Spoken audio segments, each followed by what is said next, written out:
പരിശുദ്ധ പരമാദിവ്യകാരുണ്യത്തിന് എന്നേരവും ആരാധനയും സ്തുതിയും പുകഴ്ചയും ഉണ്ടായിരിക്കട്ടെ.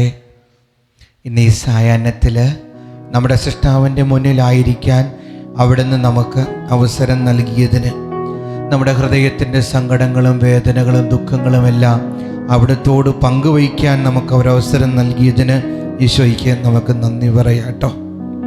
ഈശോയ്ക്ക് നമ്മളെക്കുറിച്ചൊരു പദ്ധതി ഉണ്ട് കേട്ടോ. എല്ലാവരെക്കുറിച്ചും പദ്ധതിയുണ്ട്. ചിലപ്പോൾ ഇപ്പം നീ എല്ലാ തരത്തിലും ഉയർന്നുകൊണ്ടിരിക്കുകയായിരിക്കും, കർത്താവിന് നന്ദി പറയാൻ. ചില ആളുകളൊക്കെ ഉണ്ടാവും നിരാശപ്പെട്ടിരിക്കുന്നു, ജോലികൾക്ക് പരിശ്രമിച്ചിട്ടും കിട്ടുന്നില്ല, പരീക്ഷകൾ എഴുതിയിട്ടും വിജയിക്കുന്നില്ല, ബിസിനസ് മേഖലകളിൽ ഉയരുന്നില്ല, ഒരു സമാധാനവും സ്വസ്ഥതയില്ല. അങ്ങനെയുള്ളവരോട് അച്ഛൻ പറയാണ്, കർത്താവിന് നിന്നെക്കുറിച്ചൊരു പദ്ധതിയുണ്ട്, നിരാശപ്പെട്ടു പോകരുത്. കർത്താവിന് നിന്നെക്കുറിച്ചൊരു പദ്ധതിയുണ്ട്.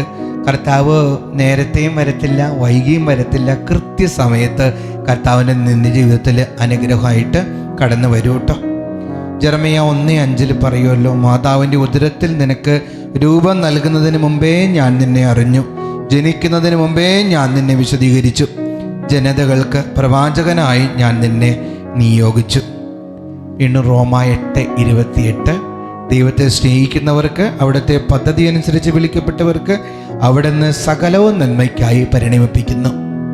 നീ കർത്താവിൽ വിശ്വസിക്കുമെങ്കിൽ, കർത്താവിൻ്റെ പദ്ധതിയിൽ വിശ്വസിക്കുവാൻ തയ്യാറാണെങ്കിൽ നിൻ്റെ ജീവിതത്തിൽ നീ അത്ഭുതം കാണും. ഇപ്പോഴത്തെ അവസ്ഥയൊക്കെ മാറും, സാമ്പത്തിക ഞെരുക്കങ്ങൾ മാറും, കുടുംബത്തിലുള്ള കലഹങ്ങൾ മാറും, കുടുംബത്തിലുള്ള അസ്വസ്ഥതകൾ മാറും, നിൻ്റെ ശാരീരികമായ രോഗങ്ങൾ മാറും, നിൻ്റെ ബിസിനസ് മേഖലകൾ മെച്ചപ്പെടും, നിൻ്റെ സഹനങ്ങൾ ഏറ്റെടുക്കാനും മറികടക്കാനുള്ള കരുത്ത് നിനക്ക് കിട്ടും. വിശ്വസിക്കണം. കർത്താവിൻ്റെ പദ്ധതി, നല്ലൊരു പദ്ധതി നിനക്ക് വേണ്ടിയിട്ട് ഒരുങ്ങുന്നുണ്ടെന്ന് ഉള്ളൊരു ബോധ്യം നിനക്ക് വേണം. സുഭാഷിതങ്ങൾ 19:21, മനുഷ്യൻ പലതും ആലോചിച്ച് വയ്ക്കുന്നു, നടപ്പിൽ വരുത്തുന്നത് കർത്താവിൻ്റെ തീരുമാനമാണ്. കർത്താവിൻ്റെ തീരുമാനം വരും, നീ ഉയരും.